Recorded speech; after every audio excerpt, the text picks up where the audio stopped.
Gamete study centre में आपका स्वागत है। आज हम आपके लिए प्रशिक्षित स्नातक अध्यापक परीक्षा टीजीटी जो उत्तर प्रदेश शिक्षा सेवा आयोग के माध्यम से मई माह में प्रस्तावित है, उसके अध्ययन के लिए हम विगत वर्षों के प्रश्न पत्रों का हल और व्याख्या लेकर के आए हुए हैं। तो सबसे पहले हम नागरिक शास्त्र का जो 2001 में प्रश्न आया हुआ था, उन प्रश्नों में से आधे प्रश्नों का हम आज अध्ययन करेंगे। पहले सामाजिक विज्ञान के अंतर्गत कुल 85 प्रश्न पूछे जाते थे, जिनमें से नागरिक शास्त्र से 42 यानी 42 क्वेश्चन, हिस्ट्री से 42 क्वेश्चन और एक क्वेश्चन आपको जो 2 विषय आप चयन किए हैं उनमें से करना होता था। तो हम 2001 के प्रश्नों के विश्लेषण पर चलते हैं। 2001 में जो पहला प्रश्न नागरिक शास्त्र में आया था, वह आया था कि किसकी उक्ति है कि राजनीति विज्ञान का प्रारंभ और अंत राज्य से होता है। इसमें आपको 4 ऑप्शन मिलते हैं। पहला है लास्की, दूसरा है गार्नर, तीसरा है सेबाइन, चौथा है माउंटबेटन। तो यहाँ पर जो ये कथन है, यह कथन गार्नर का है। गार्नर ने 1910 में ए इंट्रोडक्शन ऑफ पॉलिटिकल साइंस में यह बात कही थी। राजनीति विज्ञान राज्य का अध्ययन है, ऐसा गार्नर ने कहा था। इसमें 4 ऑप्शन और भी हैं। आप देखिए कि जो अन्य चारों हैं उनके बारे में क्या बातें हैं जो परीक्षा के दृष्टिकोण से उपयोगी है। तो गार्नर का जो नाम था वो जेम्स विल्फोर्ड गार्नर था। यह एक अमेरिकी यानी अमेरिका का रहने वाला राजनीति वैज्ञानिक था। इन्होंने अपनी पुस्तक introduction to the political science 1910 में यह कहा था कि राजनीति विज्ञान का प्रारंभ और अंत राज्य से होता है। उसमें एक ऑप्शन और भी दिया हुआ है, लास्की। लास्की उदारवाद का चिंतक था। बाद में वह मार्क्सवाद की ओर थोड़ा सा झुका। फिर वह बहुलवादी विचार भी उसके मिलते हैं। वह इंग्लैंड के मैनचेस्टर में पैदा हुआ था। उसकी जो सबसे प्रमुख पुस्तक है वह है ग्रामर ऑफ पॉलिटिक्स, जिसकी रचना उसने 1925 में किया था। अब हम बात करते हैं सेबाइन की। सेबाइन एक राजनीति शास्त्री थे। इन्होंने राजनीति सिद्धांत के परंपरागत परिप्रेक्ष्य या एस्पेक्ट्स का अध्ययन किया है। इनकी पुस्तक जो पहले राजनीति शास्त्र के विद्वान पढ़ा करते थे, ये हिस्ट्री ऑफ पॉलिटिकल थ्योरी, जिसमें उन्होंने प्लेटो से लेकर के आधुनिक फांसीवाद और नाजीवाद के राजनीतिक विचारों के इतिहास का वर्णन किया हुआ है। यह पुस्तक पीसीएस की परीक्षा की तैयारी जो लोग पहले करते थे पॉलिटिकल साइंस से, वे भी पढ़ते थे। अब हम बात कर लेते हैं लॉर्ड माउंटबेटन के बारे में। लॉर्ड माउंटबेटन जो थे भारत के अंतिम गवर्नर जनरल थे ये, और जो भारत के पहले गवर्नर जनरल जो कि भारतीय थे, वे सी राजगोपालाचारी थे और वे भारत के अंतिम गवर्नर जनरल थे। यानी माउंटबेटन जो थे वो अंतिम अंग्रेज गवर्नर जनरल थे और सी राजगोपालाचारी जो थे ये अंतिम गवर्नर जनरल थे जो कि भारतीय थे। हम आते हैं दूसरे प्रश्न पर। दूसरा प्रश्न कहता है कि भारतीय राजनीतिक व्यवस्था का स्वरूप क्या है, यानी इसका नेचर क्या है। इसमें 4 ऑप्शन दिया हुआ है। पहला है गणतंत्रीय, संघीय, अध्यक्षात्मक। दूसरा है गणतंत्रीय, एकात्मक, संसदीय। तीसरा है गणतंत्रीय, संघीय, संसदात्मक। और चौथा है गणतंत्रीय, एकात्मक, अध्यक्षात्मक। ये चारों जो ऑप्शन दिए हुए हैं, जब तक आप इन सबको एक एक करके नहीं समझेंगे तब तक आप इस प्रश्न का उत्तर नहीं दे सकते। इन चारों ऑप्शनों में जो उत्तर सही है वह है कि भारत का जो राजनीतिक व्यवस्था है उसका जो स्वरूप है वह जो है गणतंत्रीय है, संघीय है और संसदात्मक है। तो आप समझिए कि गणतंत्र किसे कहा जाता है।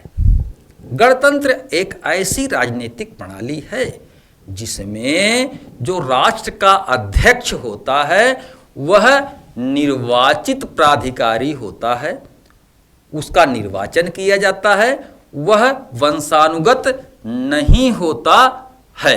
जो गणतंत्र शब्द है यह रेस रिपब्लिका लैटिन शब्द से निकला हुआ है जिसका अर्थ होता है सार्वजनिक मामला। तो आपने देखा कि भारत का जो राष्ट्रपति होता है यह अप्रत्यक्ष रूप से भारतीय जनता के द्वारा निर्वाचित होता है, इसलिए भारत क्या है, एक गणतंत्र है। दूसरी बात, संघीय जो व्यवस्था होती है ऐसी शासन व्यवस्था है जिसमें जो शक्तियां होती हैं वे केंद्र और राज्य में बटी होती हैं।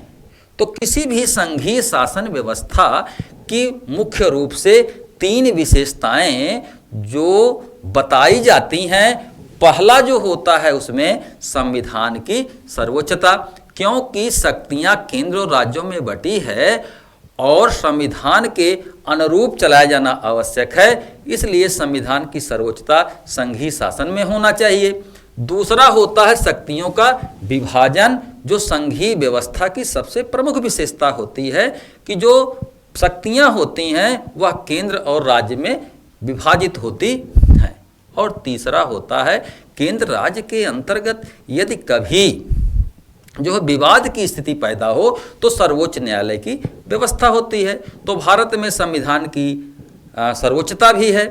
भारत में जो है आपका केंद्र और राज्य में शक्तियों का बंटवारा भी है और भारत में एक सर्वोच्च न्यायालय है। विश्व में कुछ देश हैं जैसे अमेरिका हो गया, कनाडा हो गया, ऑस्ट्रेलिया हो गया, स्विट्जरलैंड हो गया, भारत हो गया और ब्राजील हो गया। इन देशों में संघात्मक व्यवस्था है। तो एकात्मक व्यवस्था क्या है? ऐसी शासन व्यवस्था जिसके अंतर्गत जो सर्वोच्च शक्ति होती है वह किसके पास होती है? केंद्र के पास होती है और उसकी इच्छा संपूर्ण राज्य क्षेत्र पर प्रभावी होती है। यानी वहां पर शक्तियों का विभाजन नहीं होता है, केंद्र ही शक्तिशाली होता है। ऐसी व्यवस्था ब्रिटेन, फ्रांस और इटली में पाई जाती है। अब हम बात करते हैं अध्यक्षीय की, तो जिसको कि प्रेसिडेंशियल कहा जाता है, ये फॉर्म ऑफ गवर्नमेंट है। ऐसी शासन प्रणाली जिसका राष्ट्राध्यक्ष जो होता है वो सीधे जनता द्वारा निर्वाचित होता है। भारत का राष्ट्राध्यक्ष सीधे जनता द्वारा निर्वाचित नहीं होता है। जो अध्यक्षात्मक शासन प्रणाली का जो राष्ट्रपति होता है वह जनता द्वारा सीधे निर्वाचित होता है और वही शक्तियों का वास्तविक प्रयोग करता है। ऐसा अमेरिका में होता है। तो अमेरिका का राष्ट्रपति जो है वह अध्यक्षात्मक प्रणाली के अंतर्गत आता है। उसकी शासन व्यवस्था जो होती है वह अध्यक्षात्मक शासन प्रणाली के अंतर्गत आती है। संसदीय, जिसको कि पार्लियामेंट्री कहते हैं, ऐसी शासन व्यवस्था जिसमें जो कार्यपालिका होती है वह व्यवस्थापिका के प्रति उत्तरदायी होती है।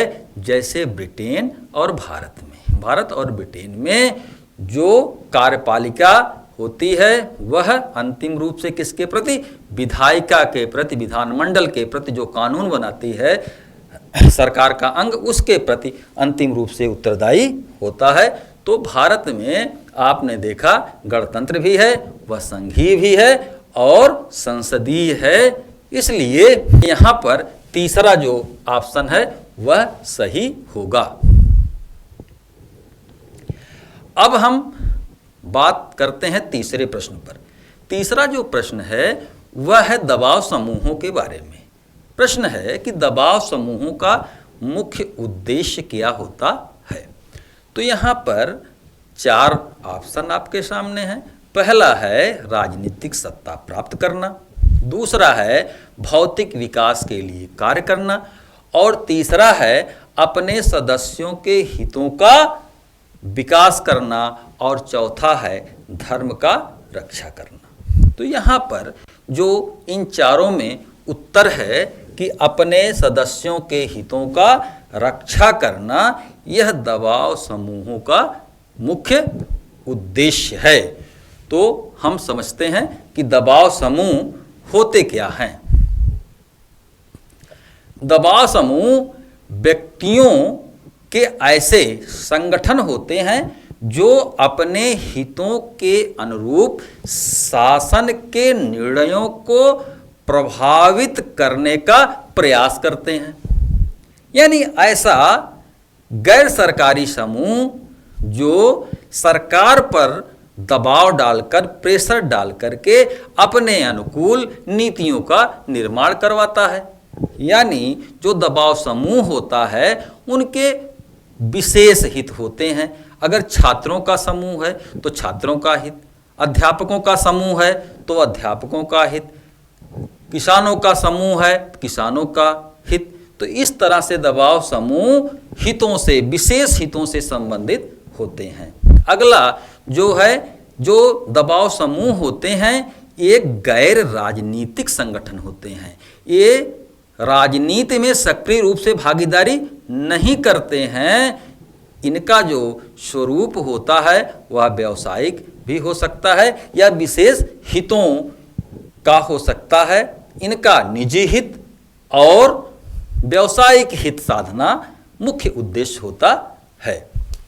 राजनीतिक दल जो होते हैं वो सत्ता प्राप्त करना चाहते हैं, लेकिन जो दबाव समूह होते हैं वे सत्ता प्राप्त नहीं करना चाहते हैं, बल्कि अदृश्य रह करके, पीछे रह करके सत्ता को प्रभावित करके अपने अनुकूल नियमों का निर्माण करवाते हैं।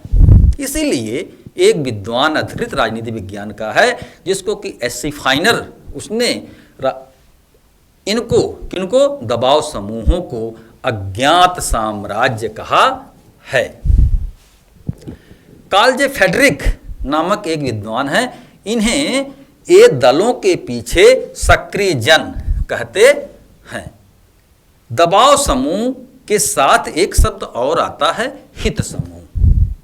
तो जो दबाव समूह है और हित समूह है इसका अंतर व्यवहार में तो नहीं दिखाई देता। इसका जो अंतर है वह सैद्धांतिक है। सभी हित समूह जो होते हैं दबाव समूह नहीं होते हैं, किंतु समय आने पर सभी हित समूह दबाव समूह का रूप धारण कर लेते हैं। यानी हित समूह दबाव समूह नहीं होते, किंतु समय आने पर अपने हितों के सापेक्ष दबाव समूह का रूप धारण कर लेते हैं। जैसे छात्रों के समूह, डॉक्टरों के समूह, व्यापारियों के समूह हित समूह हैं, किंतु जब ये राजनीतिक निर्णय प्रक्रिया को प्रभावित करने का प्रयास करते हैं तो ये दबाव समूह बन जाते हैं। यहाँ पर छात्रों के समूह, डॉक्टरों के समूह, व्यापारियों के समूह ये सभी हित समूह हैं, लेकिन ये हित समूह जैसे ही शासन को प्रभावित करने का प्रयास करने लगते हैं अपने हितों के अनुकूल, तब ये दबाव समूह बन जाते हैं। भारत में जो प्रमुख दबाव समूह पाए जाते हैं, इसमें देखिए फिक्की है, एसोचैम है, AITUC है, BMS है, BKU है, राष्ट्रीय स्वयंसेवक संघ है, नर्मदा बचाओ आंदोलन संघ है। तो ये सारे जो है दबाव समूह हैं। तो आपने दबाव समूह के बारे में जान लिया। दबाव समूह से संबंधित जितने भी सवाल आएंगे अब आप कर सकेंगे। चौथा प्रश्न है, संसद के संयुक्त अधिवेशन की अध्यक्षता कौन करता है? तो यहाँ पर जो अध्यक्षता करता है वह लोकसभा का अध्यक्ष करता है। तो संसद का संयुक्त अधिवेशन किन स्थितियों में और कब बुलाया जाता है? तो आप देखिए कि संसद में जो संयुक्त अधिवेशन किसका होता है? लोकसभा और राज्यसभा का। यह संविधान के अनुच्छेद 108 के अंतर्गत है। यानी संयुक्त बैठक का प्रावधान भारतीय संविधान के अनुच्छेद 108 के अंतर्गत है। और संयुक्त बैठक कौन बुलाता है? राष्ट्रपति बुलाता है। फिर कहता है कि संयुक्त अधिवेशन की अध्यक्षता कौन करता है? लोकसभा अध्यक्ष करता है। कभी कभी ऐसी स्थिति बन जाती है कि लोकसभा अध्यक्ष अनुपस्थित है तो लोकसभा का उपाध्यक्ष संयुक्त अधिवेशन की अध्यक्षता करता है। यदि लोकसभा का उपाध्यक्ष अनुपस्थित रहता है तो राज्यसभा का उपसभापति, सभापति नहीं उपसभापति, वह संयुक्त अधिवेशन का अध्यक्षता करता है। यदि इनमें से कोई भी नहीं हो तो दोनों सदन सर्वसम्मति से जिसके नाम पर सहमत हो वो अध्यक्षता कर सकता है। तो यहाँ पर आप देखिए कि राष्ट्रपति जो होते हैं दोनों सदनों को कब संबोधित करते हैं? चुनाव के बाद पहले सत्र में। जब कोई भी आम चुनाव होता है, जब पहला सत्र बुलाया जाता है, उस सत्र को राष्ट्रपति दोनों सदनों को संबोधित करते हैं। और प्रत्येक वर्ष के प्रारंभ में दोनों सदनों को संबोधित करते हैं। तो संयुक्त अधिवेशन वस्तुतः कब बुलाया जाता है? जब कोई विधेयक एक सभा के द्वारा पास कर दिया गया हो और दूसरे सदन के द्वारा अस्वीकृत कर दिया गया हो। दूसरा कि संविधान या विधेयक में जो भी संशोधन हो रहे हैं उनमें परस्पर असहमति हो और दूसरा सदन विधेयक को 6 मास से अधिक समय तक रोक रखा हो तो संयुक्त अधिवेशन दोनों सदनों का बुलाया जा सकता है। अब अगला प्रश्न है 5वां, संघ लोक सेवा आयोग के अध्यक्ष की नियुक्ति कौन करता है? तो भारत में राज्य के स्तर पर राज्य लोक सेवा आयोग और केंद्र के स्तर पर संघ लोक सेवा आयोग होता है। तो यहाँ पर 4 ऑप्शन आपके सामने हैं, केंद्रीय गृह मंत्री, संसद, राष्ट्रपति, प्रधानमंत्री। तो संघ लोक सेवा आयोग के अध्यक्ष की कौन नियुक्ति करता है? राष्ट्रपति करता है। इसमें ऑप्शन नंबर 3 सही है। अब हम आते हैं, देखते हैं कि कहां पर संविधान में ऐसा प्रावधान है कि राष्ट्रपति संघ लोक सेवा आयोग के अध्यक्ष की नियुक्ति करता है। तो संविधान के अनुच्छेद 316 में संघ के आयोग के अध्यक्ष और राज्य सेवा आयोग के सदस्यों की नियुक्ति का प्रावधान है। संघ लोक सेवा आयोग के अध्यक्ष और जो सदस्य होते हैं इनका कार्यकाल जो होता है 6 वर्ष या 65 वर्ष के आयु तक जो भी पहले हो अपने पद पर बने रहते हैं। तो संघ लोक सेवा आयोग अपना त्यागपत्र, संघ लोक सेवा आयोग का जो अध्यक्ष होता है वह अपना त्यागपत्र किसको सौंपता है? तो वह अपना त्यागपत्र राष्ट्रपति को सौंपता है। तो इस तरह से हमने जाना कि संघ लोक सेवा आयोग के अध्यक्ष की नियुक्ति जो करता है वह राष्ट्रपति करता है और राष्ट्रपति को ही अध्यक्ष अपना त्यागपत्र सौंपता है। छठवां प्रश्न जो 2001 में आया हुआ था वह था कि भारत में गैर कांग्रेसी सरकार का प्रधानमंत्री कौन था। यहाँ पर शब्द है गैर कांग्रेसी, यानी जो कांग्रेस से संबंधित नहीं था। तो यहाँ पर बीपी सिंह, चंद्रशेखर, मुरारजी देसाई और चौधरी चरण सिंह 4 ऑप्शन दिया गया है। तो इसमें मुरारजी देसाई सही हैं। तो आप यहाँ पर देखिए कि जब भारत में इंदिरा गांधी ने आपातकाल लगाया था तो आपातकाल के बाद जब छठी लोकसभा का चुनाव हुआ तो जो मुरारजी देसाई थे ये गुजरात राज्य के सूरत लोकसभा से लोकसभा के सदस्य के रूप में निर्वाचित हुए थे और जो जनता पार्टी बनी थी उस जनता पार्टी के ये नेता के रूप में चुने गए और ये प्रथम गैर कांग्रेसी प्रधानमंत्री के रूप में इन्होंने शपथ लिया। अगला उसमें ऑप्शन था कि विश्वनाथ प्रसाद सिंह। तो विश्वनाथ प्रसाद सिंह क्यों महत्वपूर्ण थे? ये 1989 में 1989 में ये भारत के प्रधानमंत्री बने। 84 में ये वित्त मंत्री भी थे भारत के। कौन? विश्वनाथ प्रताप सिंह। इनके समय में बैकवर्ड क्लास के उत्थान के लिए मंडल आयोग से संबंधित अधिसूचना जारी की गई तथा ही इनके ही कार्यकाल में आप देख लें कि SC/ST एक्ट भी पारित हुआ। और एक विशेष बात विश्वनाथ प्रताप सिंह के कार्यकाल में हुआ था, वह हुआ था जम्मू कश्मीर से हिंदू पंडितों का पलायन। अगला जो उसमें ऑप्शन था वो चंद्रशेखर। चंद्रशेखर भारत के 8वें प्रधानमंत्री थे। इनको भारत में युवा तुर्क कहा जाता है। तो युवा तुर्क कहे जाने के पीछे कि ये जो है वेस्टेड इंटरेस्ट यानी निहित स्वार्थों के खिलाफ लड़ाई में अपने साहस और विश्वास के लिए जाने जाते थे, इसलिए इनको युवा तुर्क कहा जाता था। चंद्रशेखर के बारे में एक बात और भी प्रसिद्ध है कि इन्होंने अपने जीवन काल में प्रधानमंत्री के पद को छोड़कर कोई भी सरकारी पद धारण नहीं किया। अगला जो ऑप्शन उसमें था चौधरी चरण सिंह। चौधरी चरण सिंह जो थे वे भारत के 5वें प्रधानमंत्री थे और एक किसान नेता थे।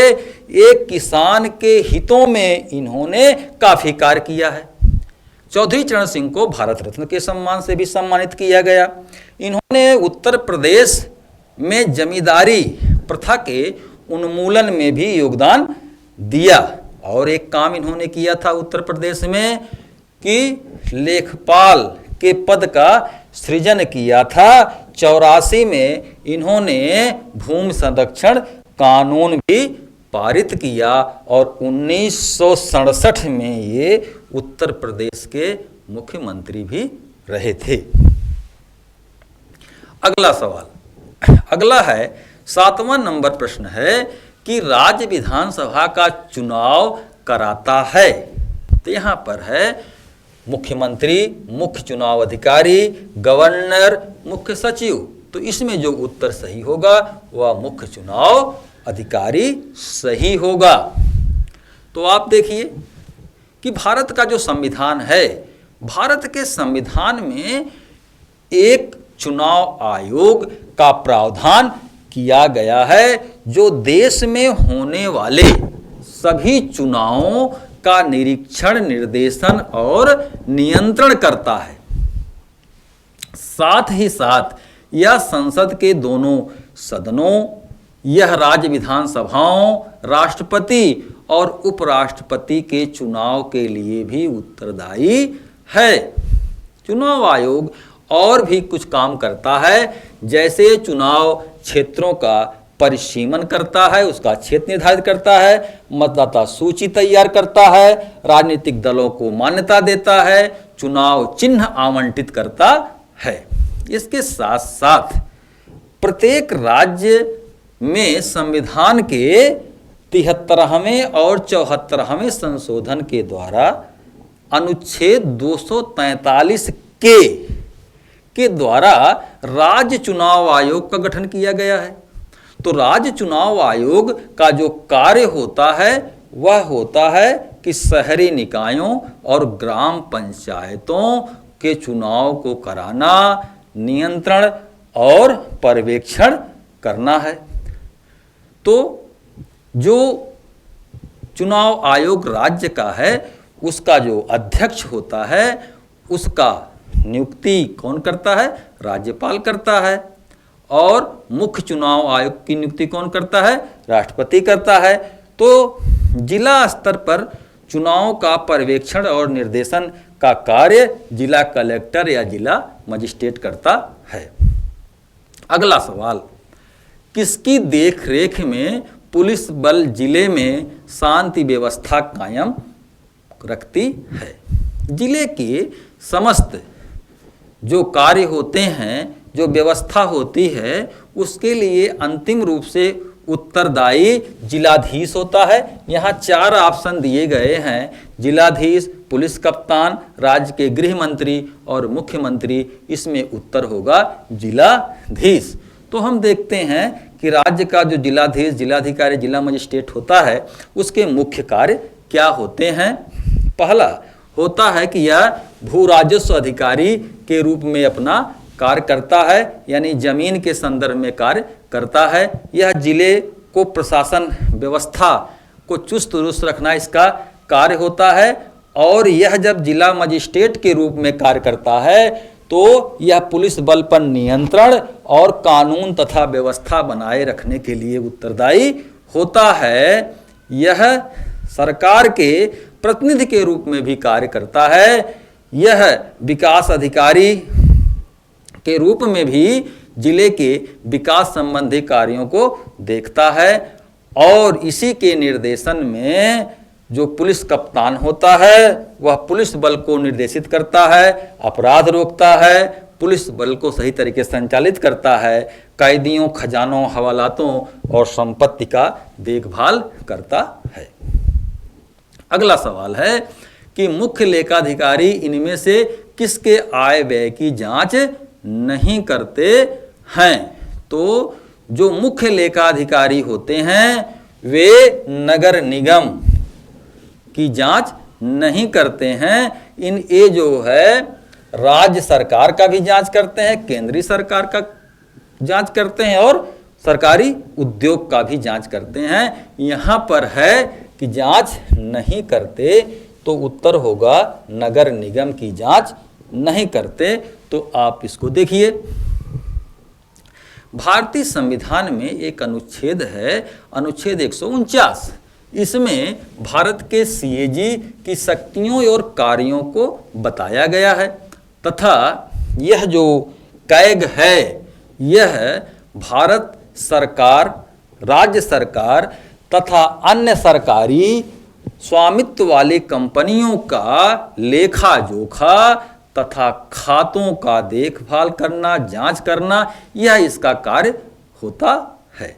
तो यहाँ पर कैग जो होता है यह एक सिविल सेवक होता है, यह लेखा परीक्षा, लेखा विभाग का प्रमुख होता है।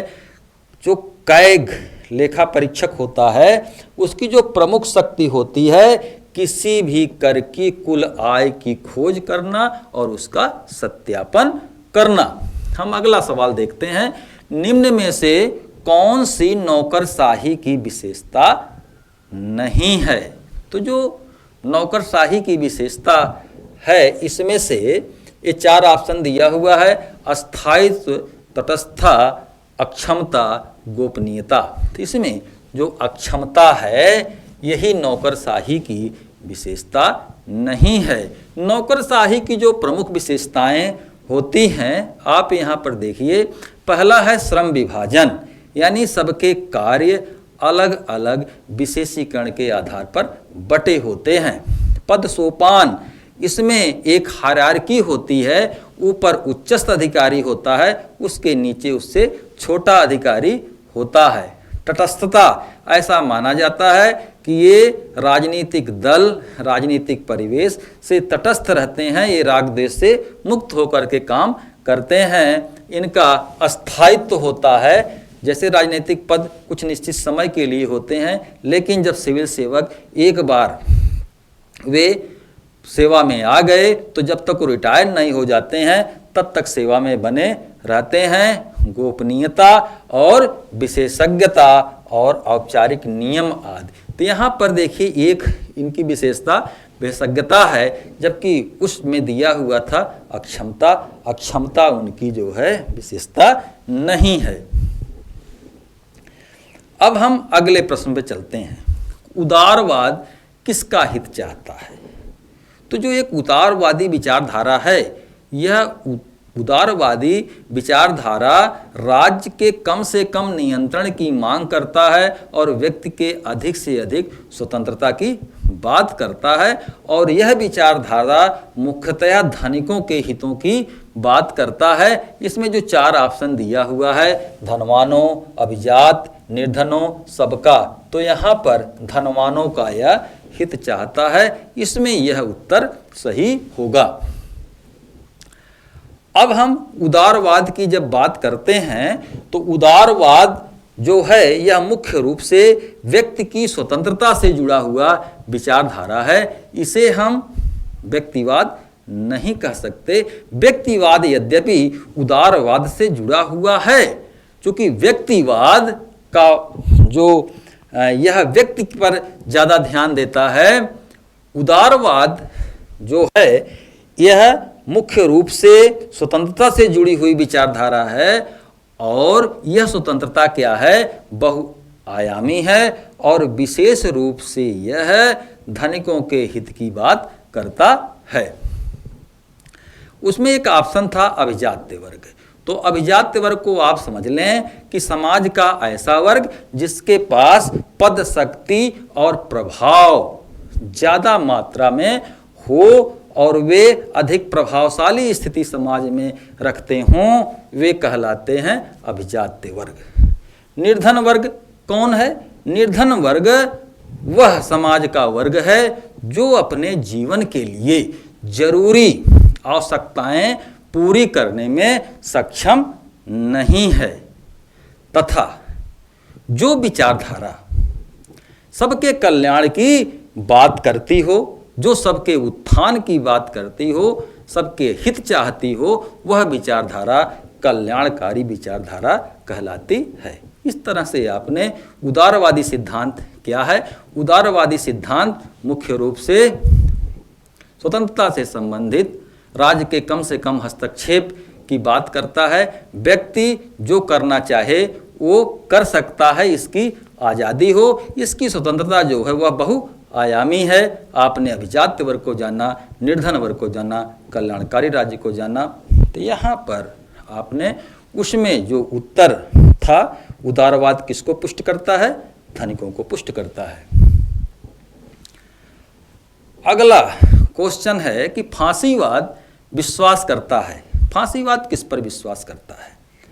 कि राज्य दल से श्रेष्ठ है या दल राज्य से श्रेष्ठ है, या राज्य और दल एक दूसरे से अलग हैं, या राज्य और दल एक ही हैं। तो इसमें जो उत्तर है कि राज्य दल से श्रेष्ठ है। फांसीवाद ये विचारधारा जो है या 20वीं शताब्दी की विचारधारा है, यह राज्य और राष्ट्र को काफ़ी महत्व देती है। 20वीं सदी के दूसरे दशक में इटली में मुसोलिनी के नेतृत्व में जिस खतरनाक और विनाशकारी विचारधारा का उदय हुआ, वह विचारधारा राजनीति विज्ञान में फांसीवाद के नाम से जाना जाता है। इस फांसीवाद की कुछ प्रमुख विशेषताएं हैं।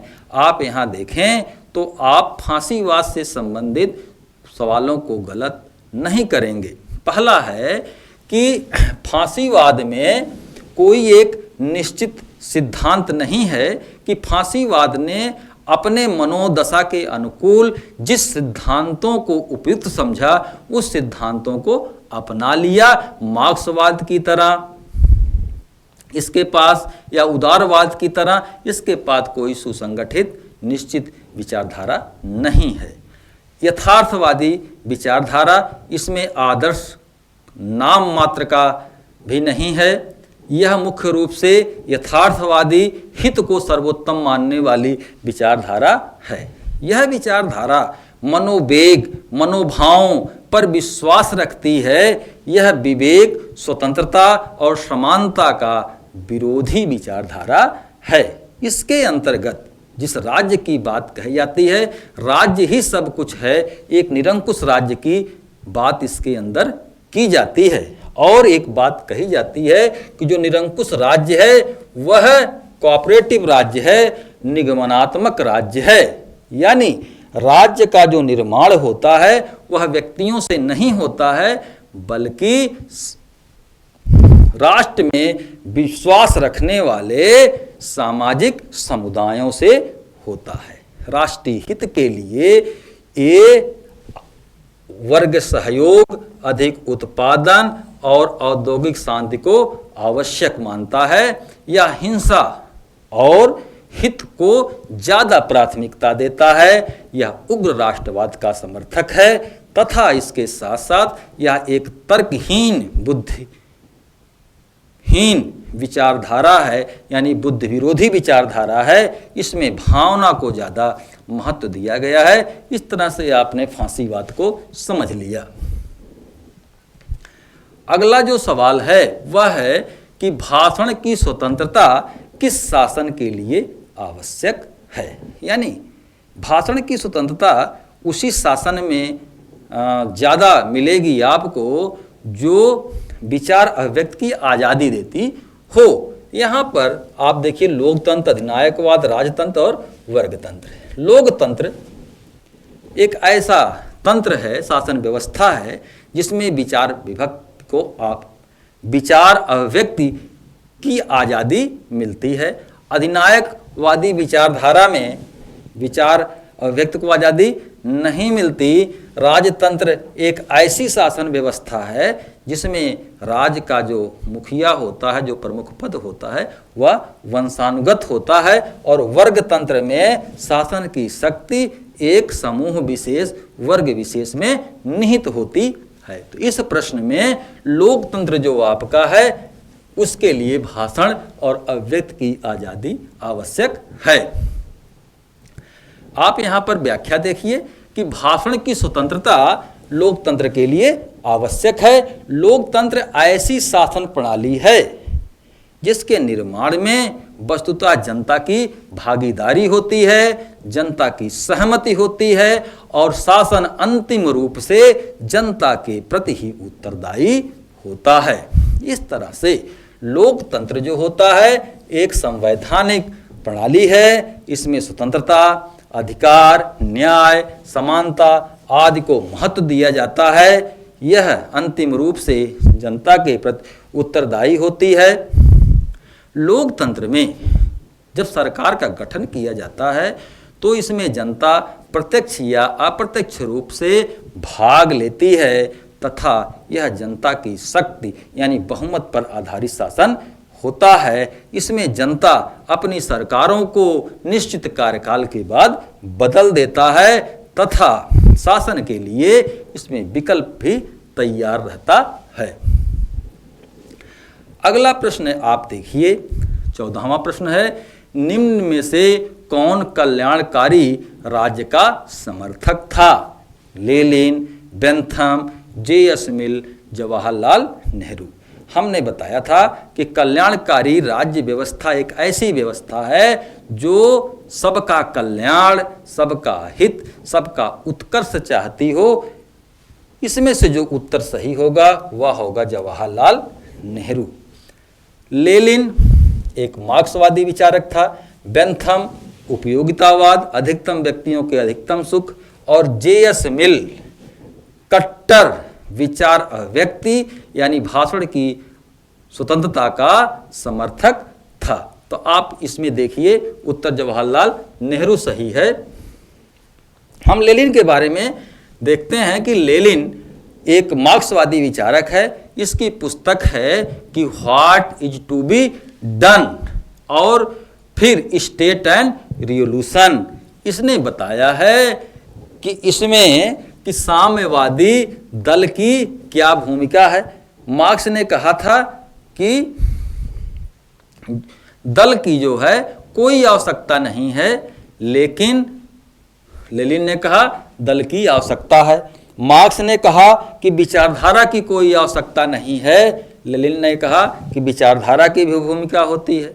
दूसरा बात कि साम्राज्यवाद विरोधी संघर्ष, लेनिन ने बताया कि चूंकि औपनिवेशिक शक्तियों ने अपना विस्तार कर लिया है, अब जो मजदूरों का संघर्ष होगा वह एक राज्य के सीमा के अंतर्गत नहीं होगा, बल्कि इसने एक साम्राज्यवादी ताकत तैयार कर लिया है, इसलिए इसका संघर्ष जो होगा वह अंतर्राष्ट्रीय होगा।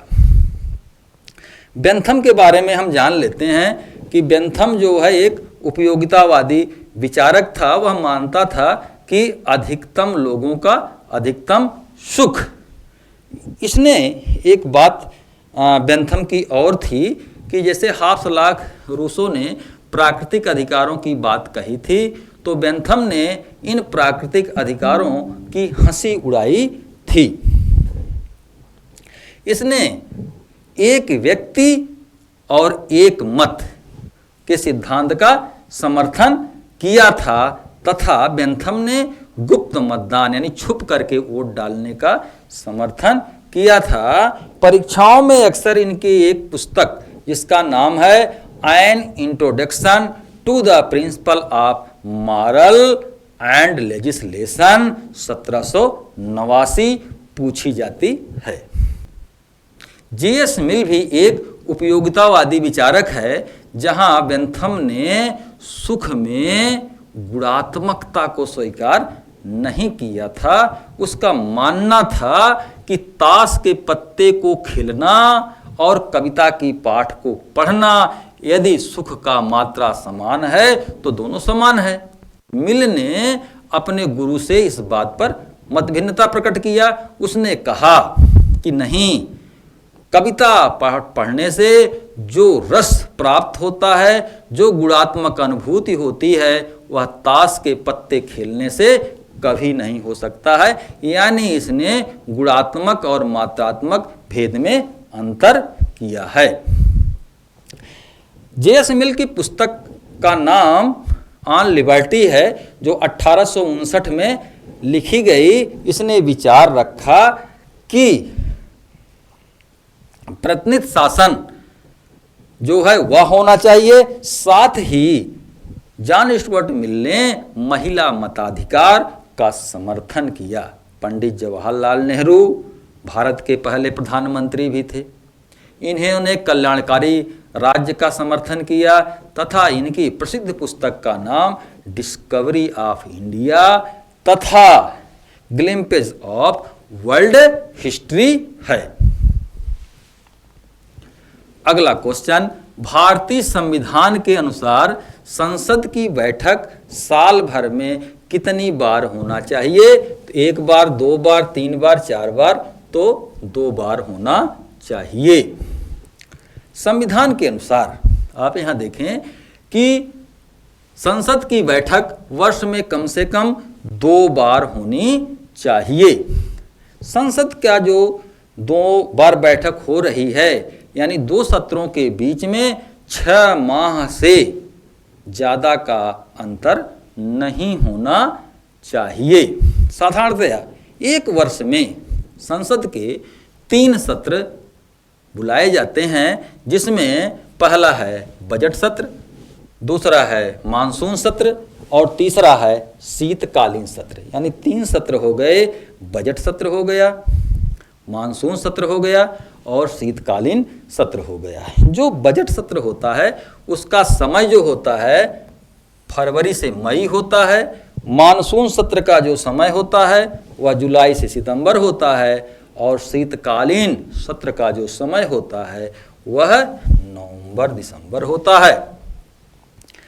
संसद के दोनों सत्रों को बुलाना, उनका सत्रावसान करना, उनका विघटन करना, यह शक्ति राष्ट्रपति के पास होती है तथा इस बात का प्रावधान भारतीय संविधान के अनुच्छेद 85 यानी 85 में किया गया है।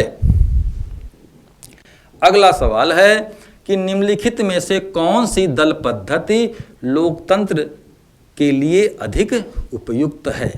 एक दल प्रधान, द्विदलीय प्रधान, बहुदलीय प्रधान और दल रहित।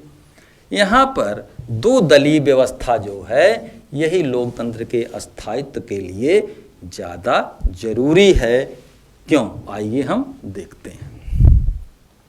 लोकतंत्र के लिए द्विदलीय पद्धति उपयुक्त होती है क्योंकि दो दलीय प्रणाली के अंतर्गत जो सरकार गठित होती है वह जनता के इच्छाओं का परिणाम होती है। यदि बहुदलीय प्रणाली हो तो कई दल मिल करके सरकार बनाते हैं, तो यानी वो विभाजित मतों के एकजुटता का परिणाम होता है, जबकि दो दलीय प्रणाली जो होती है वह क्या होती है? जनता के इच्छाओं का वास्तविक परिणाम होती है। बहुदलीय प्रणाली में जो सरकार बनती है वह जनता की इच्छाओं का परिणाम ना होकर के जो राजनीतिक दल होते हैं जिनका अपना निहित हित है, निहित स्वार्थ है, जिनके मन में शासन करने की इच्छा है, उनके इच्छाओं का परिणाम होती है। जो दो दलीय प्रणाली होती है इससे एक लाभ और होता है कि मंत्रिमंडल का निर्माण करने में आसानी होती है, क्योंकि जब बहुदलीय प्रणाली होगी तो जो मंत्रिमंडल के अंतर्गत पद होते हैं उनको लेकर के दलों में परस्पर खींचातानी होती है। बहुदलीय प्रणाली में दलों के हित न साधने के कारण बराबर संवैधानिक गतिरोध की संभावना बनी रहती है। सरकार गिरने का भय हमेशा बना रहता है। विकास की नीतियां ढंग से लागू नहीं हो पाती हैं। जो विरोधी दल होता है बहुदलीय प्रणाली में संगठित नहीं होता है, इसलिए जो है सरकार की उस ढंग से आलोचना नहीं हो पाती है जिस ढंग से दो दलीय प्रणाली के अंतर्गत होती है। दो दलीय प्रणाली के अंतर्गत जो सत्ता के विपक्ष में रहता है वह संगठित भी होता है और जनता के हित में सरकार द्वारा जारी की जा रही, लागू की जा रही गलत नीतियों का विरोध भी करता रहता है, जिससे सरकार हमेशा सतर्क रहती है। अगला सवाल कि नागरिक शास्त्र के अध्ययन का मुख्य विषय है नागरिकता, पंचायती राज, राज्य, नगर निगम। तो आप यहाँ देखिए, आप नगर निगम को काट दीजिए, पंचायती राज काट दीजिए। नागरिक शास्त्र से इसका बहुत लेना देना नहीं है। अब बचता है राज्य और नागरिकता। नागरिक शास्त्र वस्तुतः नागरिकों का अध्ययन करती है और नागरिक शास्त्र के अंतर्गत नागरिकता का भी अध्ययन किया जाता है। यदि हम विस्तृत पलक पर देखें तो नागरिक शास्त्र में मुख्य रूप से राज्य में निहित नागरिकों और जितने भी विषय वस्तु आते हैं उनका अध्ययन किया जाता है।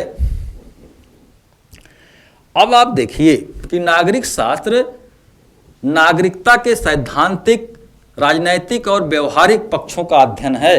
केवल यह नागरिकता का अध्ययन नहीं है।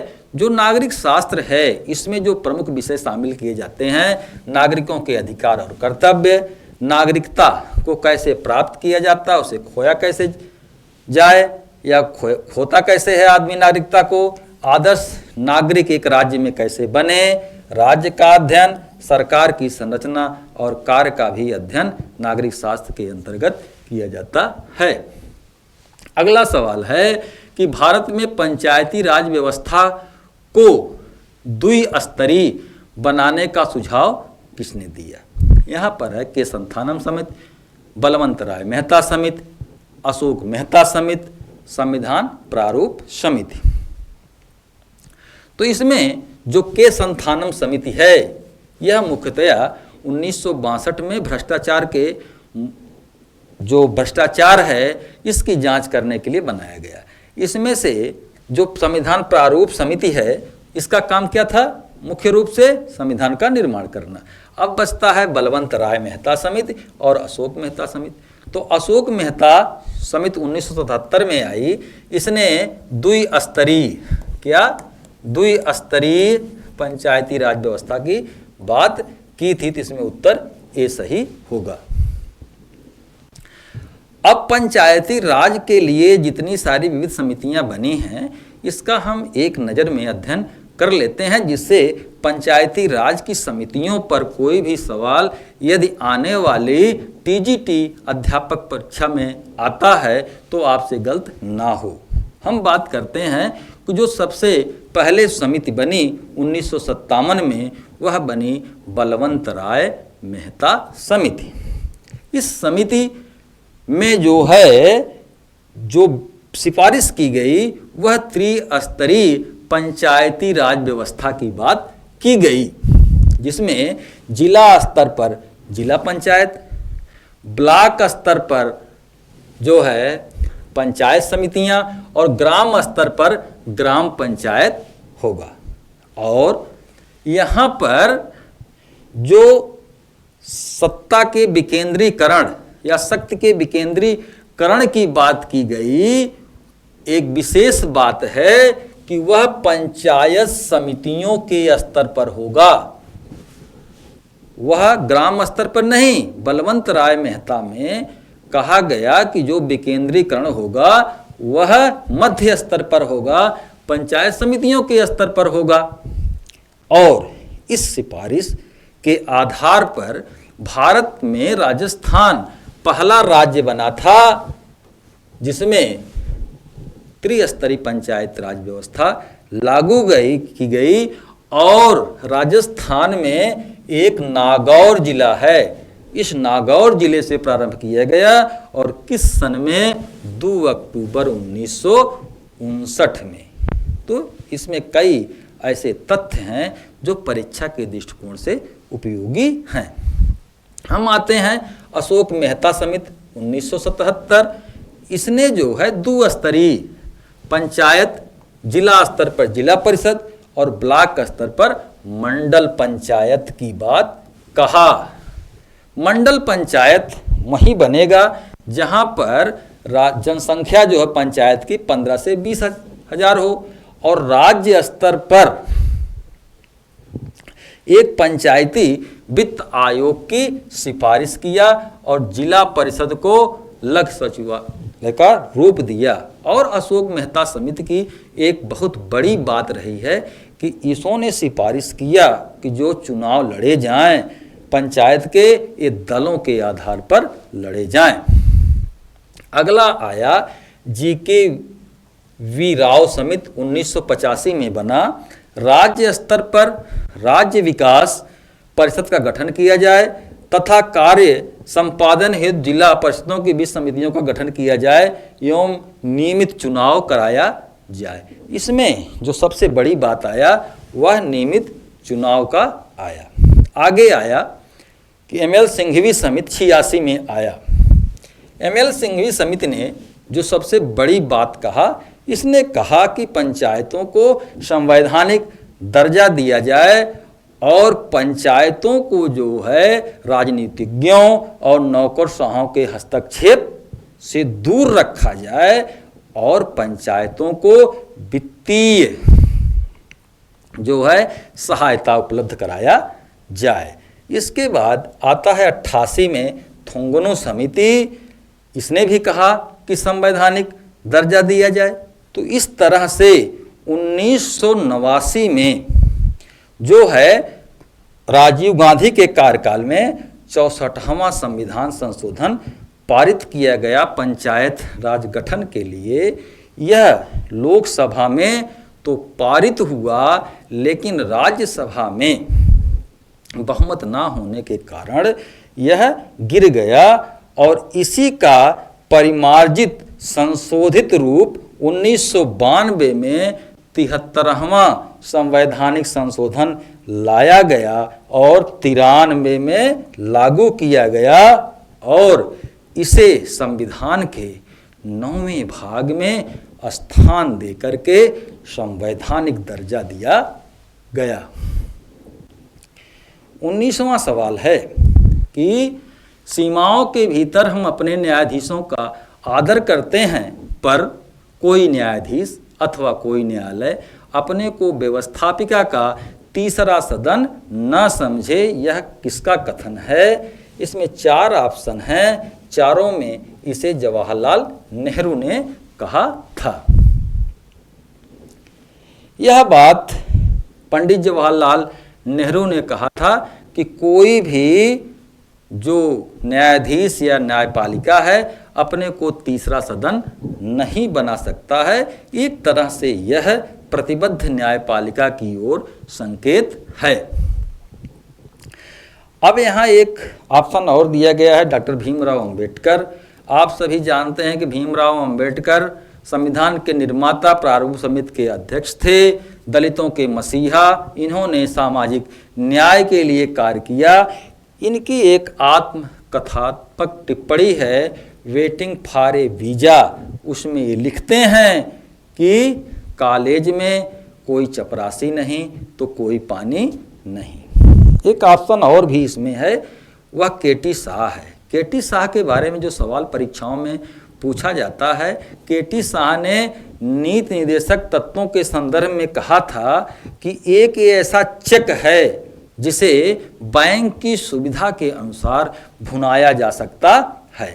एक ऑप्शन है दामोदर सेठ 1925। तो दामोदर सेठ ये जो है काकोरी केस जो 1925 में लखनऊ के पास काकोरी में ट्रेन डकैती हुई थी, उसमें जो 40 लोग गिरफ्तार किए गए थे उसमें से भी एक थे। अगला सवाल है कि भारत में जो है संविधान सभा का निर्माण किस योजना के अंतर्गत किया गया? तो भारत में यहाँ देखिए 4 ऑप्शन है, मंत्रिमंडल मिशन, बेबल योजना, राजगोपालाचारी, शिमला सम्मेलन। तो इसमें जो उत्तर होगा वह होगा मंत्री मिशन योजना। तो आइए देखते हैं कि मंत्री मिशन को जो है कैबिनेट मिशन योजना भी कहा जाता है। जो कैबिनेट मिशन था, इस कैबिनेट मिशन का गठन 1946 में किसने किया? तत्कालीन ब्रिटिश प्रधानमंत्री क्लीमेंट एटली ने किया था। तो इस कैबिनेट मिशन का उद्देश्य क्या था कि शांतिपूर्ण सत्ता हस्तांतरण के उपायों को तलाशने के लिए तथा संविधान सभा का गठन करने के लिए किया गया था। तो जो कैबिनेट मिशन था इसमें 3 सदस्य थे। परीक्षाओं में पूछा जाता है नाम, एक पेथिक लॉरेंस क्रिप्स और एवी अलेक्जेंडर। और ये जो मंत्री मिशन था कभी कभी परीक्षाओं में पूछ दिया जाता है कि इसके अध्यक्ष कौन थे? तो पेथिक लॉरेंस इसके अध्यक्ष थे। अब हम आते हैं बेबल योजना पर। बेबल योजना 1945 में आई। लॉर्ड बेबल ने इसे शिमला सम्मेलन में रखा। इसका उद्देश्य भारत के शासन को पुनर्गठित करना और जो भारतीयों में स्वशासन के प्रति मांग बढ़ती जा रही थी, उस मांग को दूर करने के लिए भारतीय परिषद में अधिक से अधिक भारतीयों को प्रतिनिधित्व देना। किंतु यह योजना कांग्रेस और मुस्लिम लीग में परस्पर सहमति न होने के कारण विफल हो गई। तो यह 1945 में आई, जून 1945 में। राजगोपालाचारी योजना जो आई थी, यह ब्रिटिश भारत से आज़ादी के लिए यानी भारत को आज़ाद करने के लिए इन्होंने मुस्लिम लीग और कांग्रेस के बीच अपनी योजना से 1944 में समझौता कराने का प्रयास किया था, किंतु यह समझौता नहीं हो सका। और जो ये बेबल योजना थी, यह बेबल योजना क्यों असफल हुई? क्योंकि गांधी और जिन्ना की वार्ता परस्पर असफल शिमला में हुई, इसलिए इसे शिमला सम्मेलन भी कहा जाता है। आप इस अंतर को बिल्कुल ध्यान रखें कि शिमला जो सम्मेलन हुआ था 1945 में हुआ था, किंतु एक आता है शिमला समझौता जो 1972 दिसंबर में हुआ था भारत और पाकिस्तान के बीच में। इस तरह से आपने कैबिनेट बेबल राजगोपालाचारी योजना के बारे में जाना। तो यदि कभी कभी क्रम मिलाने को आता है, राजगोपालाचारी योजना 44 में, बेबल योजना 45 में और कैबिनेट मिशन 1946 में आया। 21वां प्रश्न है कि राजनीति शास्त्र के पिता कौन माने जाते हैं? यहाँ पर सुकरात, अरस्तु, चाणक्य, कार्ल मार्क्स। सुकरात, अरस्तु, चाणक्य, कार्ल मार्क्स में से यहाँ अरस्तु ने जो है राजनीति विज्ञान को सर्वोच्च विज्ञान का नाम दिया और राजनीति विज्ञान के ये पिता माने जाते हैं। अन्य ऑप्शनों पर हम विचार करते हैं कि जो सुकरात थे ये यूनान के दार्शनिक थे। इनकी जो बातचीत की शैली थी वह संवाद शैली थी। बातचीत के माध्यम से वे दूसरे के तर्कों को जो है काट देते थे और एक नया विचार सामने रखते थे। उनका मानना था कि सद्गुण ही ज्ञान है और सुकरात जो थे ये वह प्लेटो के गुरु थे तथा साथ ही साथ इनका कहना था कि मैं एक ही बात जानता हूँ, मैं क्या नहीं जानता। इनकी एक और बात बड़ी चर्चा में है या कही जाती है कि इन्होंने कहा था कि प्रत्येक व्यक्ति को शादी अवश्य करनी चाहिए। इसके पीछे उन्होंने कारण बताया था कि यदि पत्नी आपको आपके इच्छा के अनुकूल आपको सुख देने वाली मिली तो आप दुनिया के आनंद को भोगोगे, अगर वह आपके विपरीत मिली तो आप दार्शनिक अवश्य बन जाओगे। अरस्तु को राजनीति विज्ञान का पिता कहा जाता है।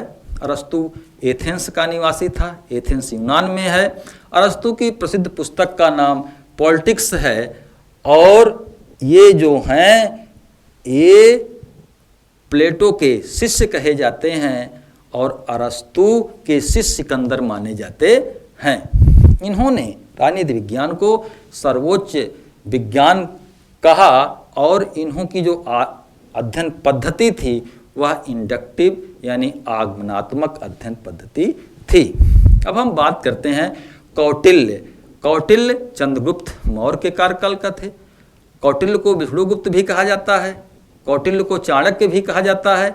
इनकी शासन पर लिखी गई पुस्तक का नाम अर्थशास्त्र है। यद्यपि पुस्तक का नाम अर्थशास्त्र है किंतु वह मुख्य रूप से शासन व्यवस्था पर लिखी गई पुस्तक है और ये मानते हैं कि अराजकता से मुक्ति के लिए लोगों ने समझौता करके राज्य का निर्माण किया है, इसलिए ये समझौता सिद्धांत के समर्थक हो जाते हैं। राज्य के प्रकृति के सिद्धांत, राज्य की प्रकृति के संबंध में ये राज्य के 7 अंगों का वर्णन करते हैं जिसमें स्वामी है, अमात्य है, जनपद है, दुर्ग है, कोष है, दंड है, मित्र है तथा नीतियों को लागू करने के लिए एक राजा को अपनी व्यवस्था चलाए रखने के लिए ये साम दाम दंड भेद के उपायों की भी बात करते हैं। अब हम आते हैं कार्ल मार्क्स पर। कार्ल मार्क्स एक जर्मन दार्शनिक हैं। कम्युनिस्ट मैनिफेस्टो तथा दास कैपिटल इनकी प्रमुख पुस्तक है, जिन्होंने माना कि चेतना की अपेक्षा पदार्थ में निहित जो तत्व हैं उसी के विकास के फलस्वरूप जो है सर्वहारा वर्ग या राज्य विहीन राज्य का जो है उदय होगा। इनकी जो पद्धति है द्वंद्वात्मक पद्धति है, जहाँ हीगल चेतन तत्व को महत्व देते हैं, विचार तत्व को महत्व देते हैं, वहीं पर अपने चिंतन में, अपने दर्शन में मार्क्स पदार्थ तत्व को महत्व देते हैं, मार्क्स परिस्थितियों को महत्व देते हैं। और वे कहते हैं कि मैंने हीगल को सर के बल पाया और पैरों के बल खड़ा कर दिया। कार्ल मार्क्स के जो प्रमुख सिद्धांत हैं उसमें हैं कि पहला जो उनका सिद्धांत है वह है आर्थिक नियतिवाद, ऐतिहासिक भौतिकवाद, वर्ग विभाजन, वर्ग संघर्ष और आधार और अधिसंरचना के सिद्धांत। इस तरह से आपने 2001 में आए हुए 21 प्रश्नों के उत्तर और व्याख्या को समझ लिया है। यदि आप इसे सावधानीपूर्वक, ध्यानपूर्वक समझते हैं, सुनते हैं, तो आप परीक्षा में प्रश्नों को हल करने में अवश्य समर्थ होंगे। धन्यवाद।